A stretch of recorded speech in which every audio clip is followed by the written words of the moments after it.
8 meses de restauración y una inversión de casi $500,000, el grupo escultorio de las garantías sociales ya está visible e instalado en el paso a desnivel del mismo nombre. La Defensoría de los Habitantes y los sindicatos piden suspender las clases en las aulas, mientras que el PANI aboga porque se mantenga la presencialidad. ¿Cuáles son los mitos y las realidades sobre la pastilla del día después? Se lo detallamos en esta edición. El Congreso de El Salvador eliminó algunos beneficios tributarios que mantenían periódicos críticos del presidente Nayib Bukele. A las 12:01 damos inicio. La pandemia no le da tregua a nuestro país y tanto los contagios como los fallecidos continúan en cifras alarmantes. No obstante, esta mañana el Centro de Traslados COVID-19 reportó que el número de pacientes que requieren traslado de hospitales regionales a centros especializados bajó de 65 a 48 pacientes. Veamos los datos más recientes de lo que nos deja hasta el momento la pandemia en nuestro país. Al 5 de mayo habían 2.555 personas, casos nuevos de COVID-19, para un total de nuestro país durante la pandemia de 260.535 casos. Además, el total de fallecidos durante la pandemia llegó a 3.326 casos, que también una cifra que vemos en pantalla. Y finalmente los hospitalizados llegó a 1.123 personas internadas, 405 en cuidados intensivos. Esos datos ya casi los vamos a ver en pantalla también. Datos que dieron a conocer el Ministerio de Salud todos los días en su página web.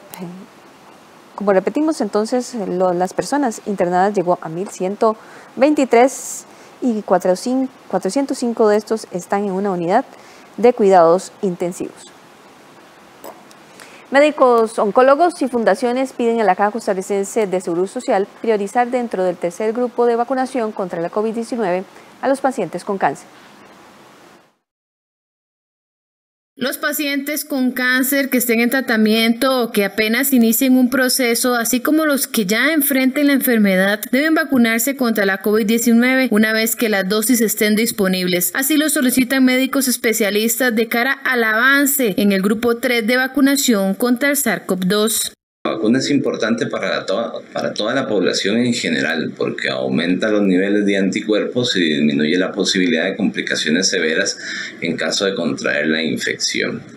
Pero en pacientes con cáncer aún más, porque puede ser que muchos de ellos estén consultando constantemente por sus terapias en los centros hospitalarios y eso podría predisponer un poco que el contagio se dé en el hospital. La vacunación de población oncológica es importante que varias autoridades, incluyendo el CDC, han declarado que esta es de alta prioridad, debido a que el ideal de la vacunación es que alcance a la población con mayor riesgo de complicaciones, por lo que es muy importante hacer un llamado a estas personas para que en acompañamiento con su médico tratante puedan determinar o no la necesidad de la vacunación según el tipo de cáncer, el tipo de tratamiento y el momento de la enfermedad en el que se encuentren.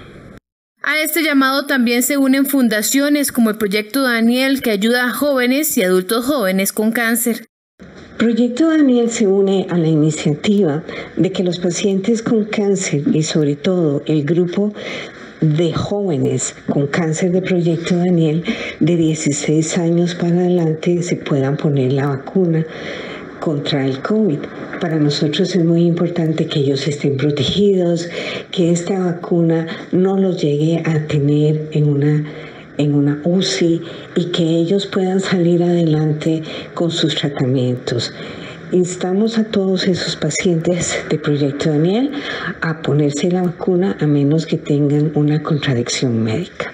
Los especialistas señalan que en estos casos existen algunas contraindicaciones, por ejemplo, para pacientes que se someten a procedimientos quirúrgicos mayores. La vacunación contra COVID-19 debe posponerse hasta al menos unos días después de la cirugía, es decir, hasta que la persona se sienta mejor. Cuando los pacientes están recibiendo terapias sistémicas o quimioterapia, que dentro de sus posibles eventos adversos está la disminución del conteo absoluto de neutrófilos, pues se hace un chequeo constantemente, casi que semanal, con exámenes de sangre para ir viendo el conteo absoluto de estas células que se encargan de nuestras defensas, por decirlo así. Entonces, por protocolo se envía en esas circunstancias. Existen esquemas de quimioterapia también que podrían predisponer eso, entonces durante el esquema habitual se está monitoreando el conteo absoluto y salvo que el paciente no tenga disminución en estos niveles de defensas, entonces podrá aplicarse la vacuna. Además, de acuerdo con recomendaciones internacionales, también es recomendable que se vacune a los cuidadores de pacientes con cáncer para disminuir los riesgos de contagio y gravedad. 12:06. Deben suspenderse las clases presenciales ante el alza en los casos de COVID-19. La solicitud de los sindicatos de educación, la Defensoría de los Habitantes y el Colegio de Médicos es rebatida por el Patronato Nacional de la Infancia. Vamos a un corte comercial y venimos con una entrevista sobre el tema.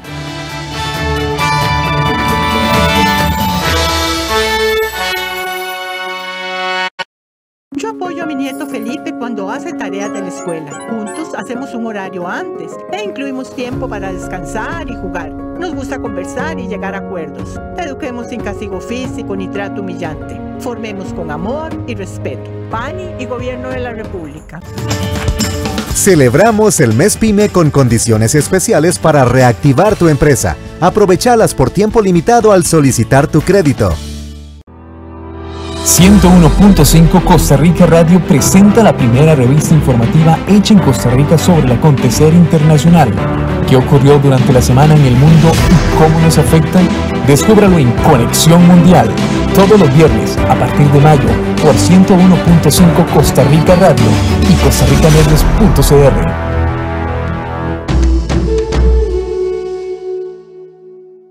Ritsu es el mayor de 3 hermanos. ¿Cancerígeno? Cuando su madre es hospitalizada debido a una enfermedad, él debe hacerse cargo de ellos. Encárguense de este desorden y yo les haré algo de cenar. Así, él va descubriendo el maravilloso mundo de la cocina, pero todo empieza a complicarse cuando descubre que es adoptado. Aun cuando Kyoko y tú no están conectados por sangre, también eres el niño precioso de Kyoko, así como Shirade y Kanade. Una comida para el corazón. Una historia familiar que nos conmoverá. De lunes a viernes a las 11:30 de la mañana. Solo en 13. Costa Rica Televisión. Yo lo que no entiendo es por qué tu abuelo te persigue. Dejen de perder el tiempo y encuentren al niño. Qué raro que es todo esto. Esta vez no podrá escapar.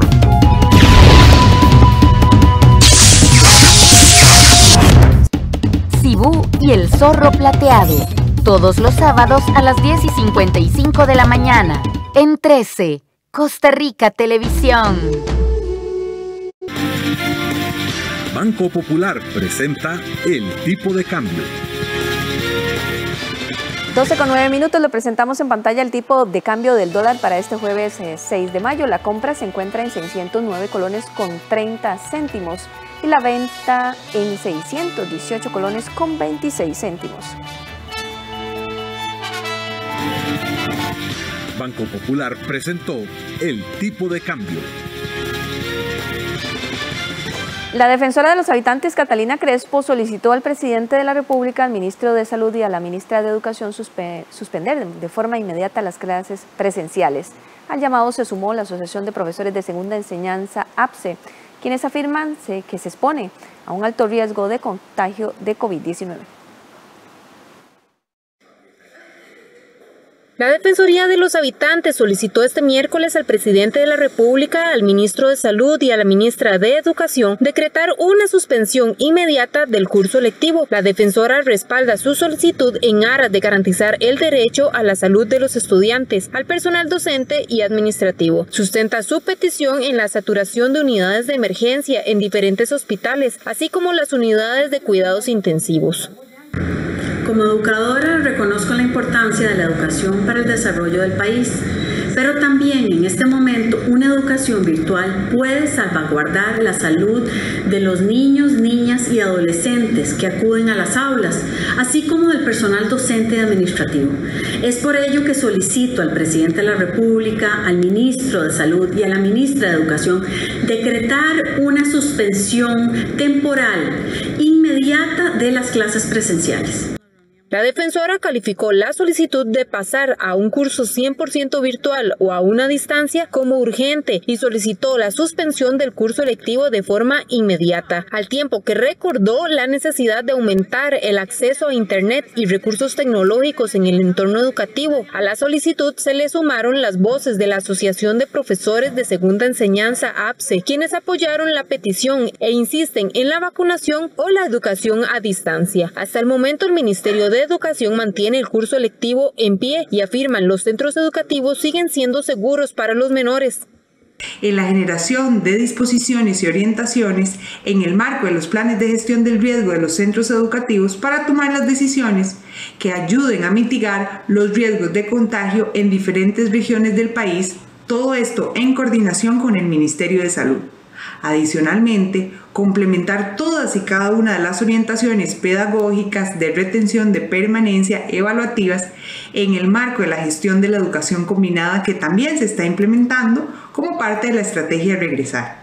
Al último corte de contagios por COVID-19 del MEP se habían reportado 1.024 casos. De los centros educativos con alerta, un 80% registró 1 o máximo 2 contagios, lo que descarta para las autoridades del MEP que estos sean focos de coronavirus. 12:12 para ampliar precisamente sobre este tema se encuentra con nosotros vía remota Gladys Jiménez, la presidenta ejecutiva del Patronato Nacional de la Infancia PAN institución, que más bien reiteró la necesidad de dar continuidad al curso lectivo en nuestro país. Buenas tardes, Gladys. Primero, la consulta es ¿por qué es necesario, según ustedes, que se mantenga la presencialidad de este curso lectivo? Buenas tardes. Buenas tardes, Julieta, y a todas las personas que hoy nos acompañan. Un cordial saludo. Yo quiero hacer una precisión. El Patronato Nacional de la Infancia, como ente rector en materia de niñez y adolescencia, lo que ha hecho es un llamado a garantizar la continuidad del curso lectivo y que para eso tanto el Ministerio de Salud como el Ministerio de Educación adopten todas las estrategias que permitan favorecer, por un lado, la salud de las y los estudiantes, del personal docente, de todas las personas que están en el centro educativo, pero además garantizar el derecho a la educación como un derecho humano fundamental que ayuda y potencia otros derechos. En ese sentido, el PANI lo que ha indicado es que desde el año pasado venimos haciendo, no solo como ente rector en materia de niñez, sino también como presidimos el Consejo Nacional de Niñez y Adolescencia, un seguimiento a la garantía del derecho de todos los derechos de los niños y niñas de las distintas instituciones del Estado. Y hemos monitoreado el avance y el comportamiento del COVID y las acciones que las instituciones han emprendido. Particularmente ante el incremento que se ha venido dando, nosotros hemos recomendado varias cosas al Ministerio de Educación y al Ministerio de Salud. Por un lado, hemos recomendado mantener la modalidad dual en todos aquellos espacios que se permita, incluyendo la presencialidad durante el curso lectivo, mantener todos esos mecanismos de seguimiento y monitoreo que permitan adoptar modalidades diferenciadas, considerando las condiciones particulares de alertas que hay en las regiones, las adecuaciones curriculares, el acceso a la tecnología y considerando las limitaciones que hoy tienen poblaciones como las personas indígenas, las zonas de la ruralidad, los niños que están con discapacidad. Por otro lado, hemos insistido en la importancia de agilizar las acciones para garantizar el acceso al Internet como derecho humano. Sabemos que hoy más de 300.000 estudiantes no tienen ese acceso, por lo que un llamado solo a la virtualidad pondría en indefensión a más de 300.000 niños. Por otro lado, hemos recomendado también incrementar la vacunación. Acompañamos el llamado que ha hecho el Ministerio de Educación, la vacunación del personal docente, pero el énfasis que hacemos es la vacunación del personal docente como una medida afirmativa en favor de los niños y niñas adolescentes que garanticen su interés superior y de permanecer en las aulas. Por otro lado, hemos hecho un llamado a implementar todas las medidas de carácter pedagógico y administrativo para que nos permita mantener a los niños y niñas dentro de las aulas y considerar interseccional. Nos parece muy importante, en atención a la pregunta que usted me hace, ¿por qué es que los niños deben mantenerse en el curso lectivo? Bajo la modalidad híbrida dual o bajo la modalidad que el Ministerio considere que garantice la continuidad, y no solo la continuidad, sino que sea una educación de calidad y que también se haga una ponderación de derechos. Yo quiero hacer una precisión también, y es que todos los derechos humanos son importantes, y siempre cuando se hace una ponderación tiene que procurarse un balance. El llamado que hace el PANI es precisamente hacer ese balance, adoptar todas las acciones que permitan garantizar también el derecho de los niños. ¿Y por qué debe darse esta continuidad en el curso lectivo? Bueno, hay varias razones fundamentales, porque los niños arrastran un proceso de enseñanza-aprendizaje que ha tenido rezagos educativos significativos y que se han visto afectados por diferentes situaciones en los últimos años. Las huelgas, la suspensión de la presencialidad del COVID, por ejemplo, el año pasado. También está acreditada que la brecha digital, que mantiene a más de 300.000 niños, como mencionaba ahora, no se ha cerrado. Por eso la importancia de que los etcétera, permitan usar los recursos que tiene Fonatel para poder llegar a la conexión y brindar conexión a todos los niños y niñas. También sabemos que las escuelas son lugares seguros que facilitan la identificación de factores de riesgo, que potencian la denuncia y la prevención. El PANI ha trabajado muy de la mano para potenciar otros espacios donde se dé la denuncia, pero la presencialidad faculta esto. También facilita otros derechos, el derecho al deporte, a la recreación, a la alimentación, que es tan importante, que está asociada también a un tema de salud mental, donde hemos visto afectados sobre todo a los adolescentes con temas de salud mental.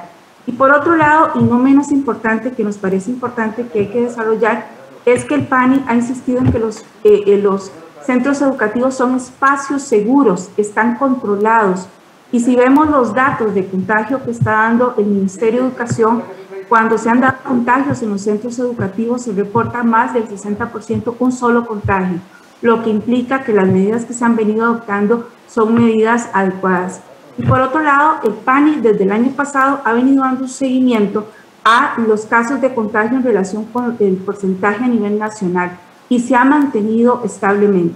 Por ejemplo, de que inició el curso lectivo, antes que iniciara estaba en un 8% en relación con los contagios a nivel nacional.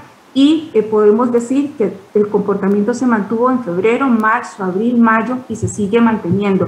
Tanto que hay un porcentaje a la baja a un 6% de los contagios a nivel general. Por lo que tampoco hay experiencia que indique nacional y de los datos que nos digan que debemos dejar de mantener o de aplicar las medidas que estamos llamando. Entonces, perdón que me extendí, pero me parecía muy importante señalar qué razón es que consideramos que es importante que se tomen en cuenta todas las medidas que permitan la continuidad con calidad para los niños, niñas y adolescentes. Gracias, Gladys. Bueno, precisamente ha respondido a algunas de las consultas.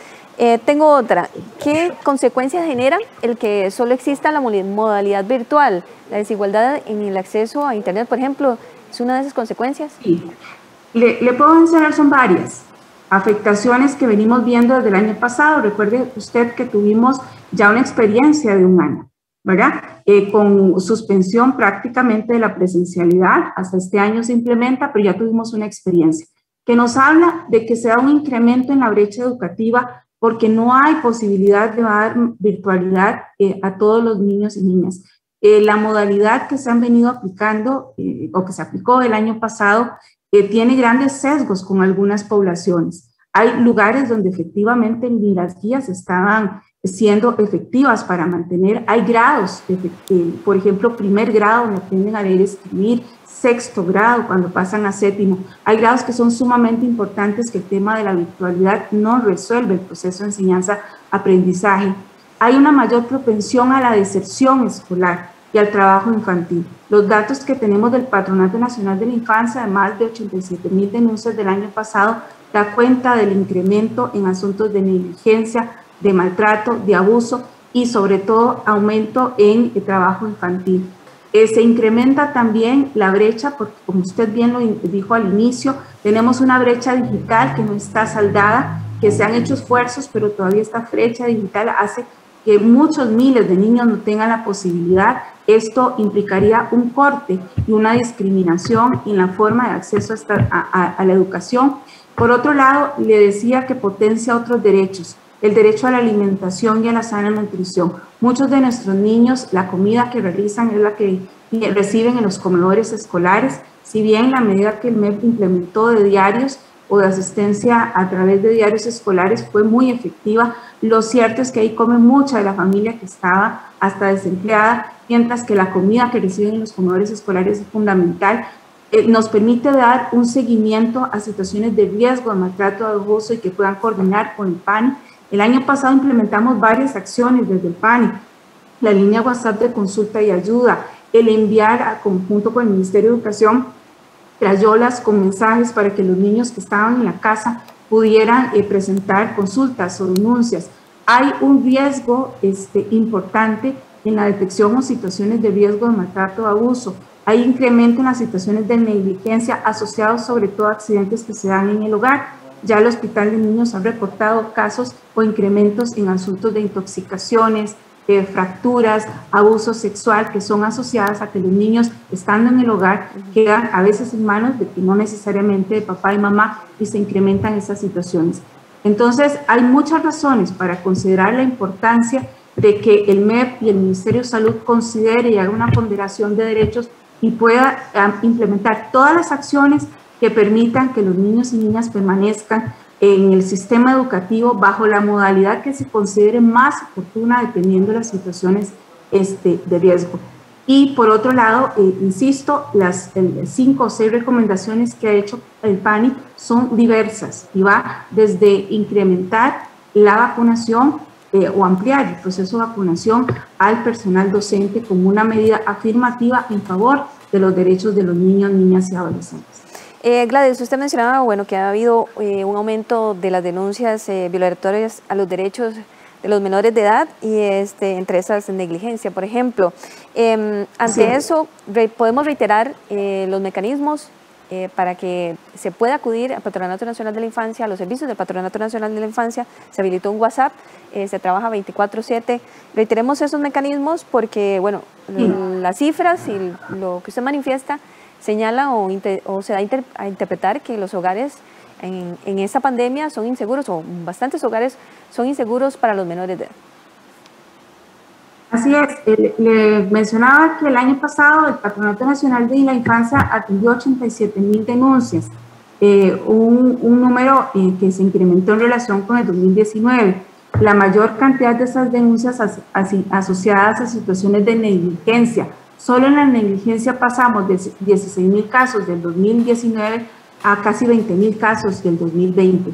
También conflictos familiares, exposición de drogas, aumento en trabajo infantil. El Hospital de Niños reportó aumento, le decía, en quemaduras, en intoxicaciones, en abuso sexual. Y las líneas a las que pueden acudir, que implementamos desde el año pasado, es la línea gratuita 1147 para consultas y denuncias, pero sobre todo para consultas de las familias y de los niños, que nos ha permitido recibir el año pasado bastantes denuncias a través de este medio. Implementamos la línea WhatsApp 8989-1147 también para consultas. Ahí nos llaman y nos cuentan y podemos hasta coordinar con las instituciones ante las situaciones que se nos refiere, y por supuesto las otras líneas que tiene el Patronato Nacional de la Infancia, como la adolescente madre, que se ha visto muy fortalecida en este último tiempo, que es la 802-26-26-26, y a través de nuestras líneas de la página web que permite hacer la consulta en línea y la denuncia al Facebook Live, al WhatsApp o otros medios que tenemos en redes sociales. Muchas gracias, Gladys Jiménez, presidenta ejecutiva del Patronato Nacional de la Infancia, por ampliarnos la posición de esta entidad en torno a la presencialidad del curso lectivo, la necesidad de esta y, bueno, las alternativas que puede tomar el Ministerio de Educación o las entidades relacionadas al curso lectivo para evitar que se suspenda. Muchas gracias, Gladys. Buenas tardes. Gracias a usted, doña Patricia. Que pase bien. Igual, gracias. Continuamos con más noticias, cambiamos de tema. El grupo escultórico de las Garantías Sociales, ubicado en Zapote, fue develado esta mañana, luego de 2 años de haber dejado la antigua rotonda y 8 meses de reparación. El detalle lo trae la periodista Andrea González desde Zapote. Buenas tardes, Andrea.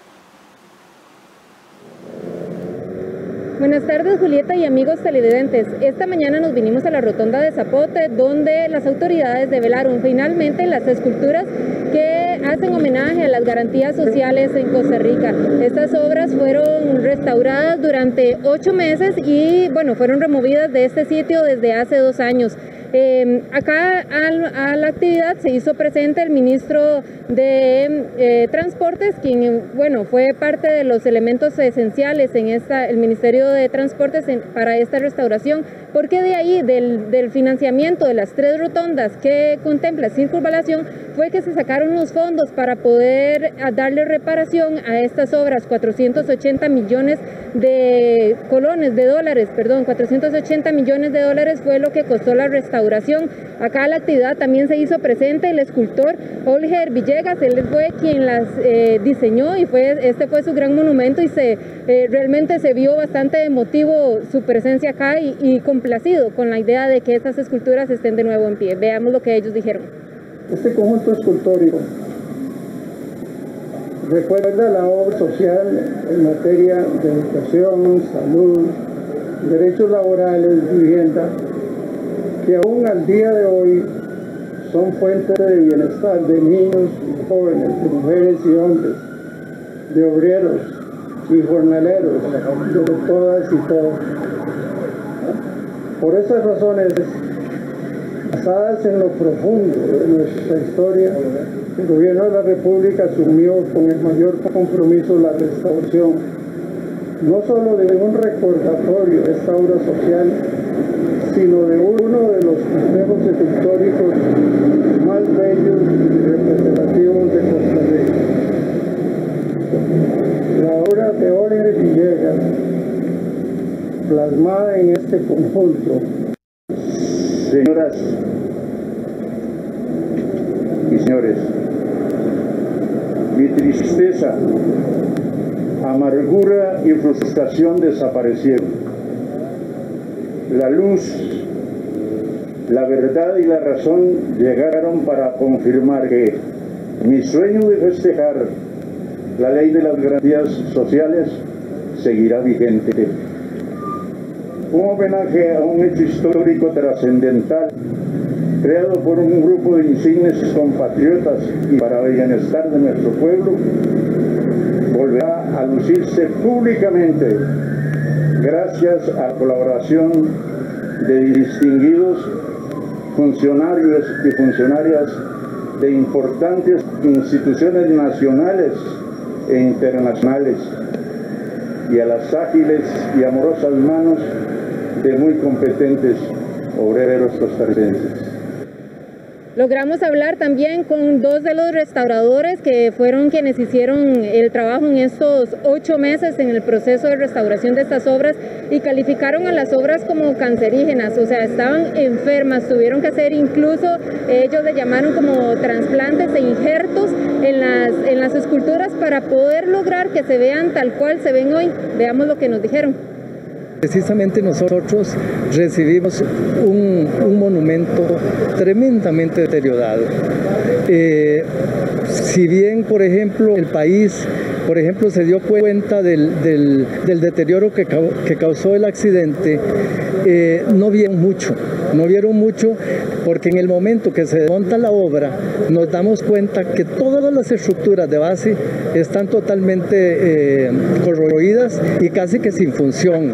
Es más, precisamente yo creo que todo a su tiempo, y se desmontó el monumento a su tiempo, porque consideramos, si se deja, yo creo que con 1 año más o 2 años más, por lo menos el primer grupo que lo conforma las garantías sociales, que es Calderón, el campesino y el estudiante, que eran los que estaban en el nivel superior, esos se hubieran caído. Lamentablemente, pero también con una restauración equivocada en el 2011, 2010-2011, las obras se deterioraron, tuvieron un deterioro mayor. Entonces, para poder corregir todo esto, corregir cosas que no eran necesarias de hacer, como le hicieron, de reanurar las grietas que ya tenía, reanurarlas más para limpieza supuestamente y no poderlas soldar, poner pastas epóxicas. Todo esto hizo que tuviéramos que ir cambiando todo lo que teníamos nosotros planeado como un proyecto direccional, por decirlo de alguna forma. Tuvimos que implementar muchos cambios, hacer mucho trabajo. ¿Qué fue lo que tuvimos que hacer? Bueno, limpieza, previas pruebas, tuvimos que hacer una limpieza química que nos permitiera eliminar capas de pintura, capas de resinas, eliminar los restos que quedaban de una corrosión provocada precisamente por la mala intervención que se hizo, que dejó puntos vulnerables, corregir los cánceres que ya tenía, el cáncer del bronce que tenía varias de las esculturas que habíamos nosotros detectado básicamente desde el 2001. Estas obras están compuestas por 3 conjuntos escultóricos, que de ellos sobresale el doctor Rafael Ángel Calderón Guardia, acompañado por un universitario y un campesino con un machete. Ellos eran las 3 esculturas que estaban en el tope de la antigua rotonda. También está, se recuerda el Seguro Social y el tercero es el de los trabajadores, que se levanta con una columna de su casa representando el tema de la vivienda digna. Estos 3 proyectos fueron, como ya lo mencionamos, fueron parte del préstamo que obtuvo el Ministerio de Transportes para la restauración de esta parte de circunvalación por $17,6 millones, y en total el proyecto la restauración tuvo un costo de $480,000 y finalmente ya están acá. Los expertos también dejaron lista o prevista para los años siguientes una bitácora y un manual de mantenimiento para estas obras y evitar que vuelvan a estar en las condiciones en las que estaban anteriormente. Ustedes siguen con muchísima más información allá en el set principal. Gracias, Andrea, por esta amplia información. Cambiemos de tema. El Partido Liberación Nacional definirá la fecha de los procesos internos del próximo sábado 15 de mayo. El encuentro se realizará en el Liceo de San José en horas de la mañana con el apoyo de los precandidatos liberacionistas. El Comité Ejecutivo Superior Nacional del Partido Liberación Nacional decidió realizar una asamblea nacional para definir cómo y cuándo serán sus elecciones internas. La cita será el sábado 15 de mayo a partir de las 9 de la mañana en el Liceo de San José. La agenda establecida en común acuerdo entre el directorio político y los precandidatos considera la propuesta de celebración de la convención y de los procesos de renovación internos, para lo cual se conocerá el informe de respuesta entregado por el Tribunal Supremo de Elecciones y también por el Tribunal de Elecciones Internas. Precisamente sobre este mismo tema, la presidenta de esta agrupación política dijo que consideraron las decisiones del Ministerio de Salud y del Tribunal Supremo de Elecciones. Las reglas están claras. Todos queremos una convención abierta y amplia, donde la familia liberacionista acoja al liderazgo que dirija el triunfo electoral de febrero, como quiere la mayoría de los costarricenses. Resta conocer las consideraciones del Ministerio de Salud y del Tribunal Supremo de Elecciones para equilibrar protección a la salud de nuestra familia y el derecho a la democracia. Esto es lo que veremos el próximo 15 de mayo. Por su parte, el precandidato presidencial Claudio Alpizar aseguró que respetarán la decisión de la mayoría. Sin embargo, es del criterio que el 6 de junio es la fecha ideal para realizar el proceso bajo los protocolos sanitarios. Y hay que recordar que para ese proceso no solamente es una competencia de precandidatos, sino que también hay una competencia de elecciones distritales en donde muchos dirigentes del Partido Liberación Nacional llevan meses de prepararse, tiempo y dinero en unas justas que deberían realizarse el 6 de junio. Nosotros, si la Asamblea Nacional decide cambiar la fecha, estaríamos en disposición de aceptarlo. Sin embargo, mantenemos la credibilidad de que la fecha del 6 de junio es una fecha ideal para la cual estamos preparados estratégica y logísticamente. De acuerdo con la presidenta Rivera, de esta forma Liberación Nacional demuestra su unidad partidaria con miras a las elecciones de febrero del 2022, entendiendo que deben de respetarse las disposiciones sanitarias y la voluntad democrática de los liberacionistas. 12:35, tenemos información de última hora. Se confirmó hace pocos minutos por parte de autoridades judiciales y de entidades como la Arquidiócesis de San José que El ex sacerdote Mauricio Víquez fue extraditado este jueves y ya se encuentra en territorio nacional. El ex sacerdote llegó al país procedente de México, donde se encontraba detenido. Víquez deberá enfrentar acusaciones por delitos sexuales cometidos en prejuicio de 4 menores de edad. El ex sacerdote había abandonado el país el 7 de enero del 2019 y fue arrestado también en México en agosto del 2019. Repetimos, hace pocos minutos llegó al país el ex sacerdote Mauricio Víquez, extraditado procedente de México, y afrontará en nuestro país 4 delitos sexuales. Llegará al país y se dirigirá al organismo de investigación judicial para que se proceda con su declaratoria y el proceso correspondiente. Esa es la información de última hora. Cambiamos de tema. Con la finalidad de apoyar presupuestariamente al país, el Banco Interamericano de Desarrollo, BIP, aprobó 2 nuevos créditos por un monto de $500 millones. El ministro de Hacienda informó que el Banco Interamericano de Desarrollo, BID, aprobó 2 créditos por un monto total de $500 millones en beneficio del país. Estos créditos vienen a fortalecer el camino que ha venido siguiendo Costa Rica en pro de la sostenibilidad fiscal. El acuerdo al que llegamos con el Fondo Monetario Internacional viene a fortalecerse en la medida en que contemos con recursos frescos, con recursos más baratos, que nos van a permitir también disminuir la cantidad de intereses que al día de hoy tenemos que pagar por la deuda que tiene acumulado el país. Uno de los préstamos servirá para incorporar medidas de contingencia para aumentar el gasto relacionado con la emergencia sanitaria y el apoyo focalizado a hogares y empresas afectadas por la crisis. Asimismo, contempla el aumento estructural en el gasto en programas sociales que benefician a las poblaciones más vulnerables. El objetivo es reducir la pobreza y la desigualdad, pero también proteger la inversión pública en infraestructura productiva. El segundo préstamo apoya reformas estructurales para mejorar la efectividad del marco institucional macrofiscal, también para aumentar la eficiencia y progresividad del sistema tributario y mejorar la eficiencia y equidad en la gestión del gasto público. Estas medidas contribuirán a fortalecer las finanzas públicas y apoyarán una recuperación económica en la pospandemia. El primer préstamo contempla el programa económico del país acordado con el Fondo Monetario Internacional. Tiene un plazo de amortización de 7 años y un periodo de gracia de 3 años. El segundo, bajo la modalidad de préstamo programático de apoyo a reformas de política, tiene un plazo de amortización de 20 años y un periodo de gracia de más de 5 años. A las 12:38 hacemos una nueva pausa, pero ya casi volvemos con algunos mitos y realidades sobre el uso de la pastilla del día después. Ya venimos.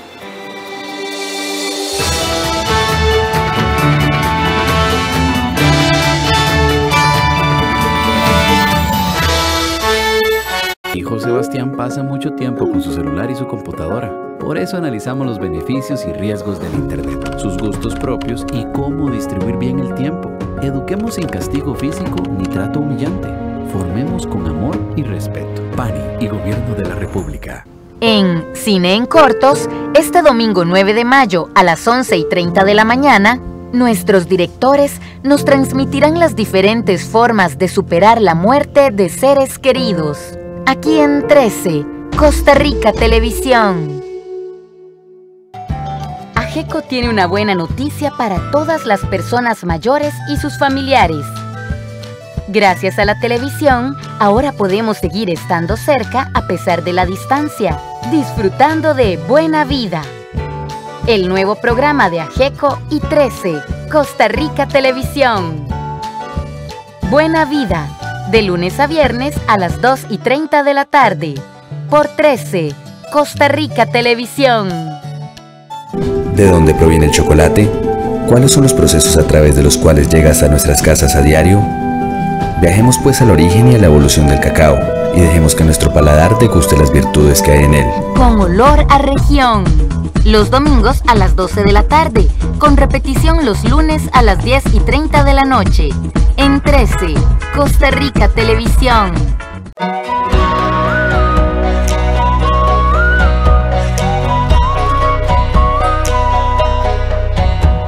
Yo miro por la ventana en la mañana, a la mañana.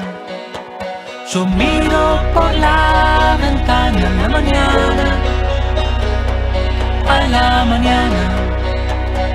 Miro si hoy está lloviendo, miro si hoy sale el sol.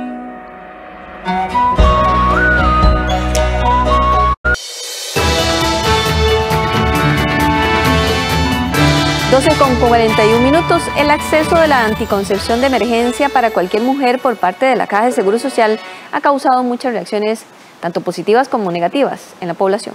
Pero ¿realmente conocemos cómo funcionan o sus efectos secundarios? Se lo contamos en la siguiente nota.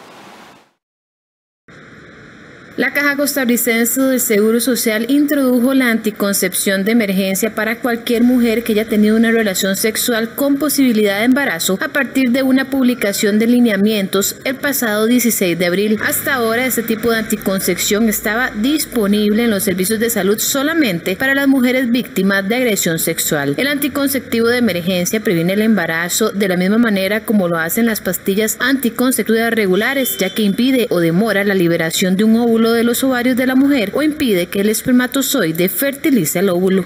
Y las mujeres que pueden acceder, bueno, cualquier mujer en edad reproductiva que haya tenido una relación sexual no protegida o en la cual el método haya fallado. Entonces, primero que haya sido una relación, no programada y que no tenía ningún método. Otra es que aún tomando métodos se diera cuenta que lo estaba haciendo mal. Por ejemplo, que se le olvidaron unas pastillas o que no se puso la inyección en tiempo. Y el otro caso que es muy frecuente es que usando condón se rompa y no tenía un segundo método. Pero ¿cuáles son las dudas más frecuentes sobre esta pastilla? ¿Es abortiva? El mecanismo de acción es anticonceptivo, igual que cualquier otro método hormonal. ¿Trae efectos a largo plazo? No, el efecto que puede tener es inmediato, como irritación de la mucosa gástrica. Por lo demás puede alterar el patrón menstrual, pero de una forma transitoria que va a ser recuperado rápidamente. ¿Son 100% efectivas? Ningún método es 100% efectivo. Y como mencionamos antes, los días que se recomienda es porque entre más cercano al evento de riesgo, mayor efectividad. Entonces así se dice que en los primeros 3 días la efectividad puede ser de un 90 a un 95%. Porque recordemos que si la paciente ya, cuando se tomó las pastillas, ya ovuló, pues no va a funcionar, ¿verdad? Pues solo ovula si logramos hacer ese mecanismo de evitar o atrasar la ovulación. Entonces no, definitivamente no son 100% efectivas. ¿Cualquier mujer las puede tomar? Cualquier mujer que esté en esa situación lo puede tomar, no hay contraindicaciones. Estas son algunas de las dudas que se han presentado de cara a la publicación de la Caja Costarricense del Seguro Social, y es que según el lineamiento, la anticoncepción de emergencia puede ser usada por cualquier mujer en edad fértil, incluyendo menores de edad que la necesiten en todos los niveles de atención, con solo acudir a una cita en su EVAIS.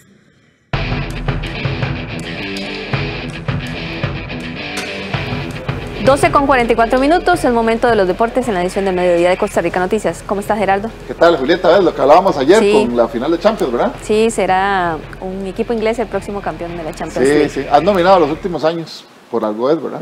Correcto. Por algo es. Bueno, pues bienvenidos a los deportes, saludos amigos. Vamos a hablar de fútbol nacional para empezar, porque el torneo de clausura 2021 del fútbol de la primera división terminará en su etapa regular el próximo jueves. Así lo informó la UNAFUT ayer miércoles. El certamen terminará, si no hay más retrasos, el día 26. Finalmente, la UNAFUT ratificó este miércoles la fecha de reprogramación del juego entre Sporting y Alajuelense, así como la jornada 22, última de la etapa de clasificación. El torneo se retrasa una semana más debido a la crisis sanitaria que vive el país y el aumento de los contagios de COVID-19.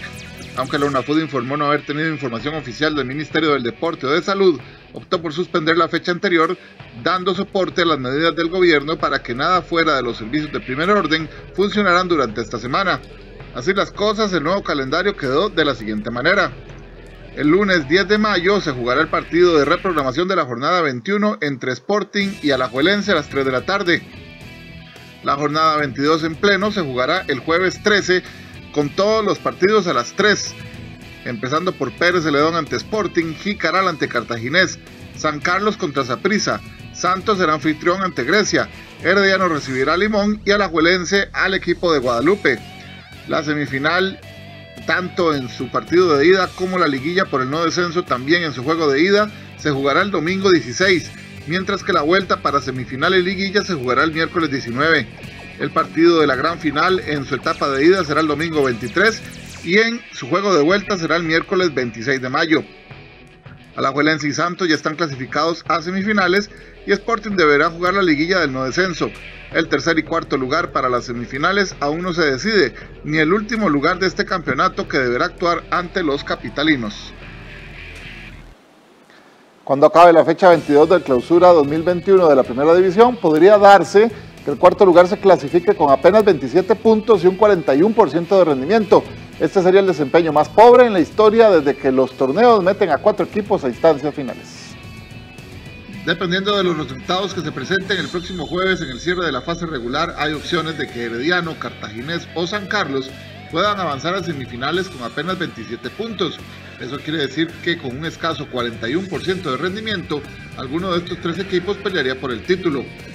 La historia de los últimos torneos del fútbol, en donde se clasificaron 4 clubes, ya fuera semifinales o cuadrangulares finales, nunca dio para que los equipos pasaran con un puntaje tan bajo cuando se jugó con la fórmula de 2 vueltas todos contra todos. Solamente en la apertura anterior, el Herediano con apenas 26 puntos, pero en un formato de 2 grupos, y los florenses avanzando segundos en su grupo con esa cantidad. Desde apertura 2012, cuando se instauró el sistema de 4 equipos clasificados a segunda fase, el puntaje más bajo para un cuarto lugar lo tuvo, como vemos a continuación, el siguiente equipo. En invierno 2012 fue Limón con 33, en invierno 2013 Cartaginés con 32, clausura 2017 Santos con 34, los mismos que Herediano en el clausura 2019. San Carlos pasó con 33 puntos en el apertura 2019 y el Herediano con apenas 26 en el apertura 2020, eso sí, en un formato de grupos y con 16 jornadas. ¿Qué dice esto del torneo? Para Alfredo Piedra, lo que sucede es que se dio una situación poco vista con Alajuelense y los otros clubes que están equiparados. Yo creo que la superioridad que tiene el equipo de Alajuela en este momento a nivel nacional es muy marcado. Sus diferencias de estructura, de planificación y de organización y contrato de jugadores lo hace como un equipo de élite, ¿verdad? Un equipo de champion. Es un equipo que tiene otras condiciones, otras facultades y es un equipo que está en una proyección diferente. La Liga Deportiva Alajuelense hoy está a nivel de un equipo internacional de México, pues de mismo Colombia, y los demás equipos se quedaron atrás desde el punto de vista técnico, táctico, estructural, y yo creo que eso es inédito. Así las cosas, este torneo marcaría una tendencia a la baja en cuanto a la calidad de los clasificados 3 y 4. ¿Será casualidad o no? Lo cierto es que este campeonato entrará a la historia por estos detalles estadísticos. Costa Rica y Estados Unidos se medirán el 9 de junio en Salt Lake City como último fogueo de la selección nacional antes de la Copa de Oro. El juego será 3 días después de disputar ya sea la final o el tercer lugar de la final o del Final Four de la Liga de Naciones. Costa Rica tendrá un nuevo amistoso y será antes de su aparición en el Final Four de la Liga de Naciones de la CONCACAF. El choque entre Estados Unidos fue confirmado por la federación y será disputado el próximo 9 de junio en la ciudad de Salt Lake.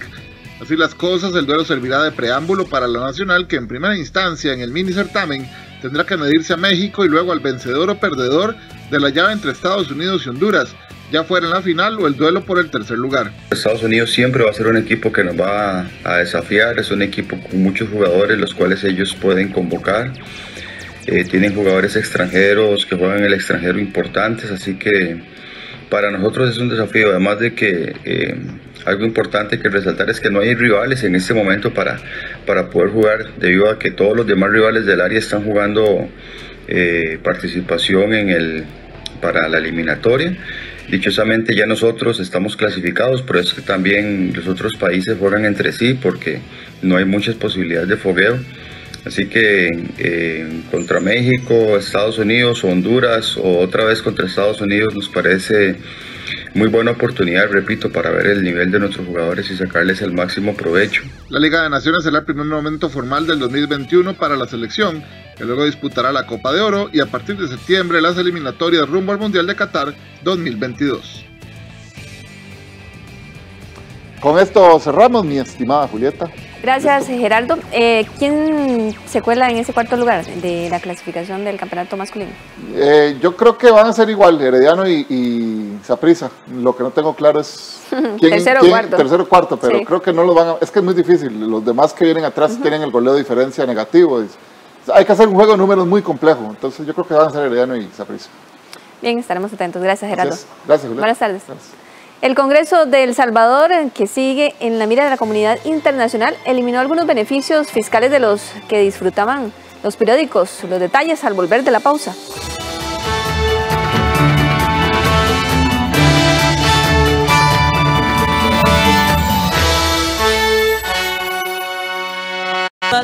En nuestro espacio Encuentro en el Estudio, presentamos uno de los cantautores más respetados de Argentina, Juan Carlos Baglietto. Voy hacia el fuego como la mariposa y no hay rima que rime con vivir. ¿Cómo formaste ese equipo? Creo que nos juntamos también ante la necesidad, ¿no? Este domingo 9 de mayo a las 4 de la tarde, en 13, Costa Rica Televisión. Para celebrar este 7 de mayo, el Día Nacional del Calipso, presentamos una entrevista exclusiva con el padre de este género, Walter Ferguson. Yo me gustaba mucho el calipso. Cuando yo hacía un calipso, yo hacía con mucho gozo. La gente me dice, cántame un calipso. Yo canta. Y un homenaje musical en su honor, el 7 de mayo a las 9 de la noche, aquí en 13. Costa Rica Televisión. Esta semana en Economía Creativa, conozca cómo los chinamperos de la Ciudad de México luchan por mantener vivo su legado milenario y de paso darle una mano al medio ambiente. Economía Creativa, domingo 9 de mayo, 8:30 de la mañana, por 13, Costa Rica Televisión. Hola, ¿qué tal? Mi nombre es Adrián Naranjo y soy parte del equipo de producción de 13 Costa Rica Televisión. A diario nos llegan mensajes de apoyo, informaciones de iniciativas gubernamentales, empresariales que buscan adaptarse y sobrevivir. Historias innovadoras y esperanzadoras de personas que luchan por encontrar soluciones en estos tiempos de cambios. Y son precisamente esos esfuerzos los que vamos a compartir acá, en este programa Soluciones del 13. Todos los días a la 1 de la tarde y los martes luego de la conferencia del COVID. Aquí en 13, Costa Rica Televisión.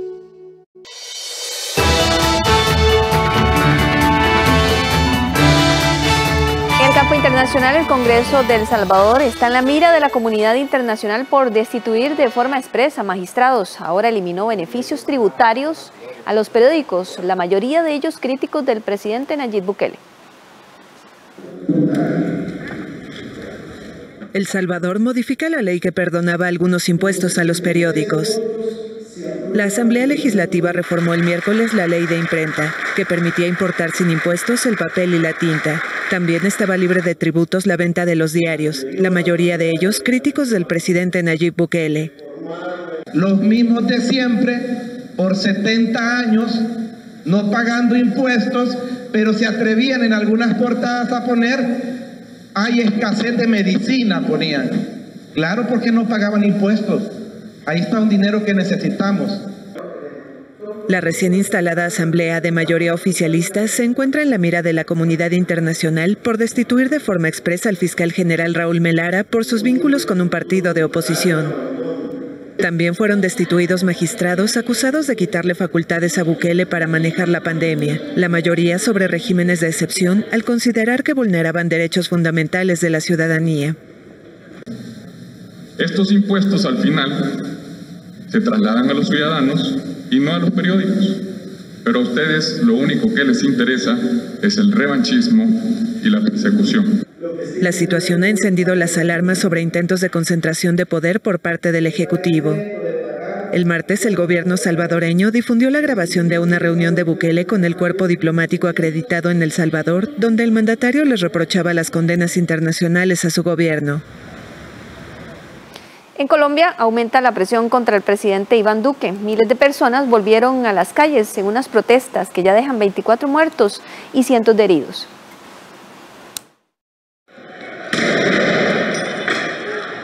La presión contra el presidente colombiano Iván Duque no cede. Miles de personas volvieron a las calles el miércoles en el 8º día de protestas contra el gobierno. Los manifestantes llegaron hasta la Plaza de Bolívar en Bogotá, aledaña a la sede presidencial. Un grupo intentó entrar al Congreso, pero fue disuelto por la policía. Lo que empezó como una manifestación pacífica el 28 de abril, en rechazo a una reforma fiscal ya retirada, se transformó en uno de los mayores movimientos de protestas contra el gobierno. La comunidad internacional ha denunciado excesos de la fuerza pública, mientras estudiantes, sindicatos, indígenas y otros sectores exigen mejores condiciones en salud y educación, seguridad en las regiones y cese del abuso policial. Las autoridades registran al menos 24 muertos, mientras ONGs denuncian que la policía ha disparado contra manifestantes. Estoy marchando contra la brutalidad policial, a favor de los derechos a la manifestación pacífica en Colombia, en contra de los asesinatos de las víctimas en Cali y en Bogotá, y porque estamos muy cansados de este gobierno. También se han realizado bloqueos de vías causando desabastecimiento de gasolina y temor sobre la llegada de insumos médicos en medio de la pandemia. Sentimos que Colombia estamos unidos, que podemos todos contra la corrupción. El virus no es el coronavirus, el virus es la corrupción de Colombia en este momento. Según la Fiscalía, detrás de los desmanes están las disidencias de las FARC, que se apartaron del acuerdo de paz firmado en 2016, y el ELN, la última guerrilla reconocida en Colombia, además de bandas del narcotráfico. Tras una semana de movilizaciones, el gobierno cedió el diálogo y aceptó reunirse con inconformes la próxima semana. La ONU, la Unión Europea, Estados Unidos, Amnistía Internacional y Human Rights Watch llamaron a la calma y exigieron garantías al gobierno. Finalizamos así las noticias. Lo invitamos a que nos sintonice a las 7 de la noche en nuestra edición estelar. Que la pasen bien. Buenas tardes.